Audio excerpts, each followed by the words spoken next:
Assalamualaikum warahmatullahi wabarakatuh. Good evening, Luzon, Visayas, and Mindanao. I am Princess Habiba Saripauda from Radyo Pilipinas. Welcome to Balitang Pambansa. Tonight's headlines. President Ferdinand Marcos Jr. signs the franchise extension of Meralco. Motorists start their arduous journey to the provinces and pass through the North Luzon Expressway or NLEX to get there. The Philippine National Police or PNP talks to the Filipino-Chinese community to lay down the steps it is taking to curb kidnapping.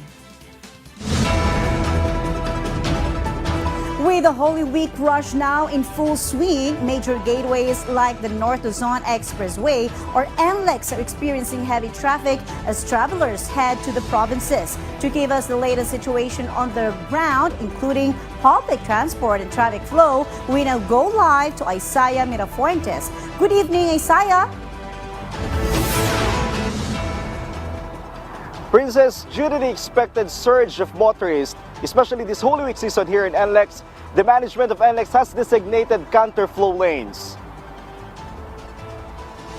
To ease traffic flow, NLEX has implemented counterflow lanes. Starting at 2 p.m. today, counterflow lanes on the northbound direction open from Balintawak to Marilao and from San Fernando, Pampanga to Dao, Pampanga. These counterflow lanes will be accessible until tomorrow, Monday, Thursday.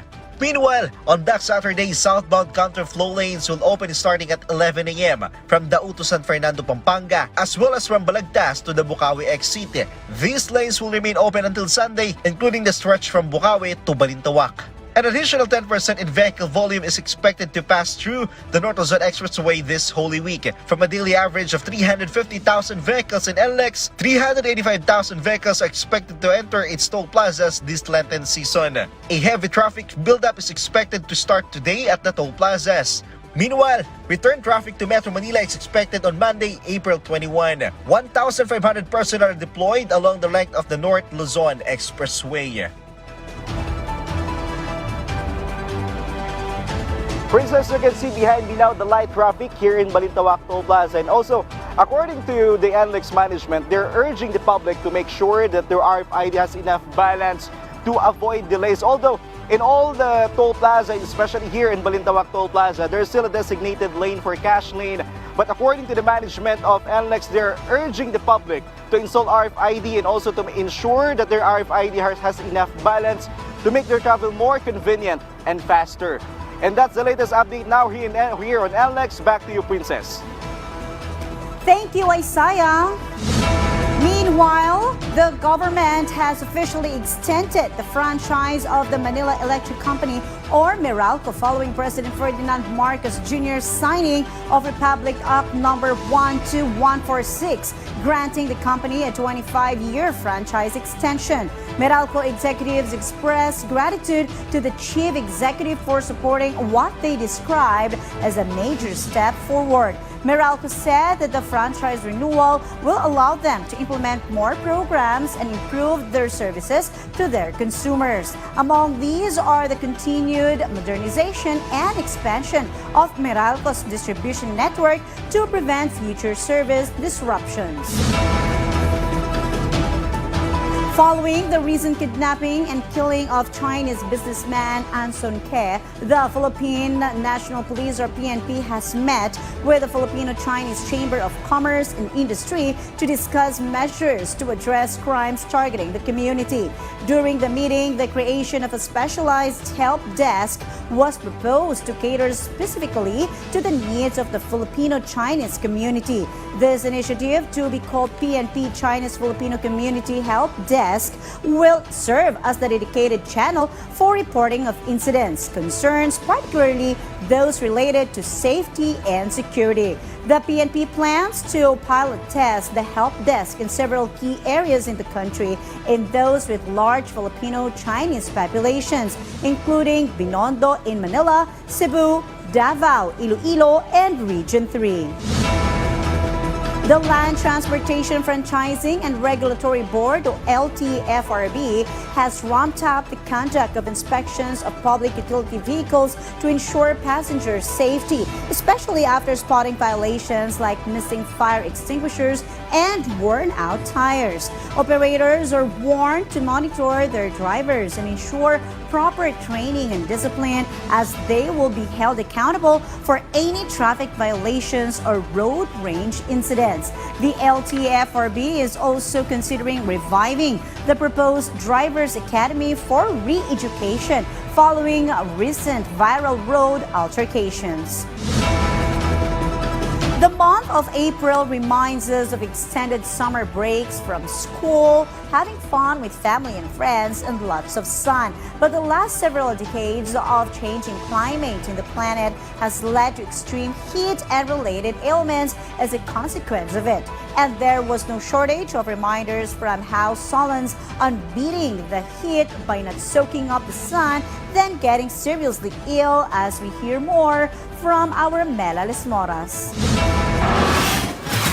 As the nation observes Holy Week amid the extremely hot weather, some lawmakers have reminded the public to take extra precautions against heat-related illnesses. According to Pag-asa, the highest heat index in the country these days was recorded in Los Baños, Laguna, which reached 50 degrees Celsius this Tuesday and Wednesday, although it is expected to slightly decrease tomorrow. According to House Committee on Health Chair Siriaco Gato Jr., who is also a doctor, the best way to prevent illnesses is still to avoid extreme sun exposure and to drink water regularly. Dapat sapat ang ating hydration. So, kailangan natin lagi may baon na tubig.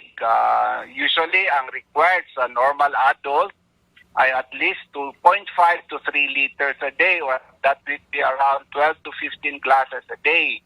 Pero depende po yan kung gaano ka-init o gaano ka-strenuous activities. Agri-Party List Representative Wilbert Lee, on the other hand, reminded the public that in case someone suffers from heat stroke or other illnesses during this hot season, PhilHealth can cover the cost of hospitalization. The state insurer has earlier announced that members and their dependents can avail a benefit package ranging from more than 12,000 pesos to 18,000 pesos for heat-related diseases. On top of this, some senators also issued some reminders. Senator Bong Revilla said that when traveling, it's important to ensure that both drivers and vehicles are in good condition. Senator Grace Poe, on the other hand, reminded the management of Ninoy Aquino International Airport, or NAIA, to ensure that their travel facilities are also in good condition and fully operational.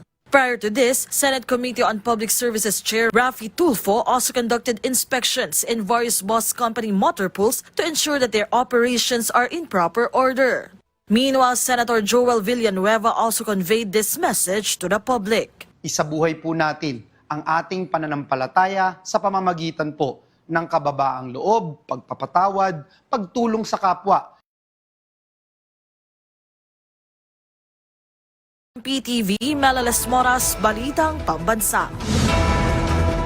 A lawmaker wants answers following the collapse of a concrete column at an MRT construction site in West Avenue, Quezon City. House Deputy Minority Leader Bernadette Herrera filed House Resolution number 2262 urging for an investigation to determine the cause of the incident, spot any oversight lapses, and recommend safety measures for the future projects. Herrera stressed the need for accountability from contractors, engineers, project managers, and government agencies, and called for a review of construction safety regulations to prevent similar incidents. President Ferdinand Marcos Jr. and First Lady Liza Araneta Marcos expressed their affection for each other as they are set to mark their 32nd wedding anniversary on Thursday, April 17. The chief executive took to social media to share a collage of their photos with a heartfelt caption. "I'm still mystified how my wife Liza has managed to put up with me for so long without going insane. Thank you for your love, patience, and strength. I love you, dear." He met the First Lady, a practicing lawyer at the time, in New York City in 1986. They were married in Italy on April 17, 1993. The first couple is blessed with 3 sons, Senior House Deputy Majority Leader Sandro, Joseph Simon, and William Vincent. On the other news, the National Bureau of Investigation filed a case before the Department of Justice or DOJ against the vlogger Claire Contreras, known as alias Maharlika, and former presidential spokesperson attorney Harry Roque. This in connection with the spread of video showing a look-alike of the chief executive sniffing a white powdery substance. Maharlika has been charged with cyber libel, inciting to sedition, and computer-related forgery, while Roque has been charged with inciting to sedition. According to Malacanang, they vow that all fake news peddlers will be held accountable for their actions. We will be back for more news. Stay tuned for Balitang Pambansa.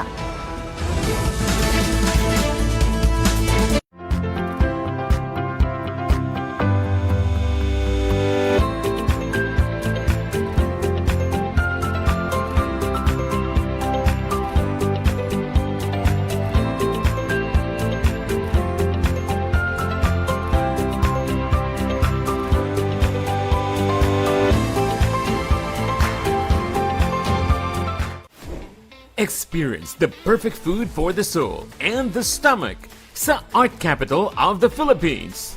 Busog na kayo sa pagkain, busog pa yung mata niyo sa mga artwork. Eats Fun goes to Angono. Kasama ang certified foodie na si Leslie Ordinario to show some love for our local artists and traditional dishes. Pinsan po siya ng hito, ha? Hindi po siya hito. Hindi lang natin alam sino tatay. Sino kaya? Eats Fun, ngayong linggo, alas 10 ng umaga. Parang iti-take out ko to, ha? Dito lang sa PTV.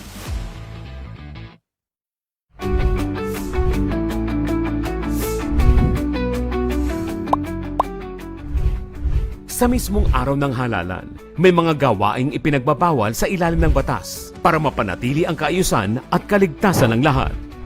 Ayon sa ating Omnibus Election Code, iiral ang liquor ban at ipagbabawal ang pagbebenta, pagbibigay at pag-inom ng alak isang araw bago ang eleksyon. Hindi rin maaaring tumanggap o magbigay ng libreng pagkain, inumin, pamasahe o regalo mula sa mga kandidato. Bawal na ang pangangampanya, pati na rin ang pagtitinda malapit sa mga polling precinct. Bawal din ang pagboto ng higit sa isang beses o pagsasubstitute para sa isa pang botante. At hindi rin muna papayagan ang mga sabong, karera, boxing, perya at iba pang recreational sports sa araw ng halalan. Isang mahalagang paalala mula sa inyong Election TV. Naghahangad ng isang malinis, maayos at mapayapang halalan para sa bayan.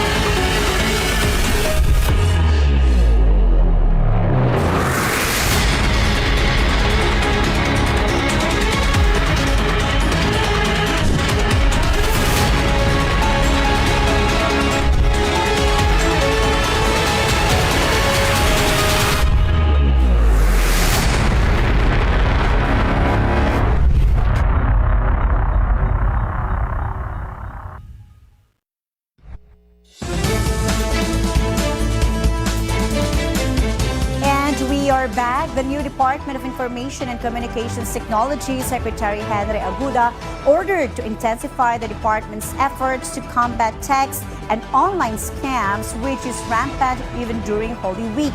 According to DICT spokesperson, Assistant Secretary Renato Paraiso, beside text scams, the scammers are now choosing over-the-top media services which do not use SIM cards but rather internet like Viber and Messenger. Meanwhile, DICT Secretary Aguda instructed the Cybercrime Investigation and Coordinating Center to be vigilant in fighting against scammers as well as fake news peddlers and those who operate illegal online gambling sites. The DICT also urged the public to report if they are receiving scam messages to identify and investigate those people behind it. Meanwhile, the Commission on Elections, or COMELEC, through its task force SAFE, has filed petition to disqualify Pasig congressional candidate Ian Sia over controversial remarks, including statements on single mothers. COMELEC said this is the first disqualification case filed based on discriminatory comments. The petition was filed motu proprio, meaning it was initiated without a formal complaint. The case will be referred to a COMELEC division, which will issue a directive for SIA to formally respond. If no temporary restraining order is issued within 5 days, the disqualification takes effect and votes for SIA will be considered stray ones. On the other news, fish remains affordable at the Balintawak market despite a slight increase in prices, as reported by the Department of Agriculture, or DA, due to high demand during the Holy Week. The price of round scad or galunggong has dropped by nearly 100 pesos, while prices of commonly purchased fish varieties in Balintawak remain reasonable, some even lower compared to the DA's monitored prices. Bangos is being sold at 160 to 190 pesos per kilo, lower than the DA's prevailing prices of 220 pesos. Tilapia remains within the standard price of 160 pesos per kilo. Round scad fetches between 200 to 220 pesos per kilo, which is significantly lower than the DA's monitored price of 300 pesos per kilo. The DA has announced that fish prices may continue to drop next week.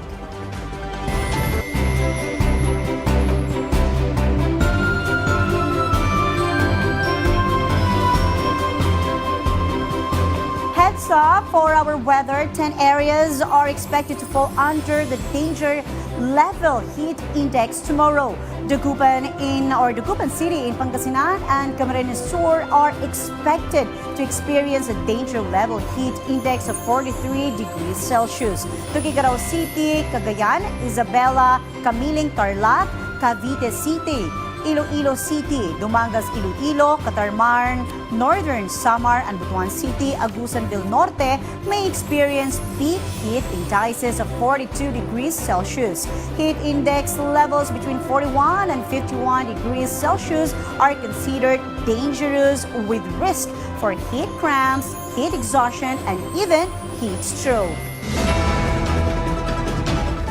A blessed holiday for one and all. And that concludes a rundown of the latest, widest, and most comprehensive news and information from all across the nation. This is your trusted news source, always ready to inform and serve the Filipino people. Catch Balitang Pambansa again next week at 7 a.m., 12 noon, 6 p.m., and 9:30 p.m. for more updates and developments. From Radyo Pilipinas, I'm Princess Abiba Sarit Paudak, and this is your Balitang Pambansa.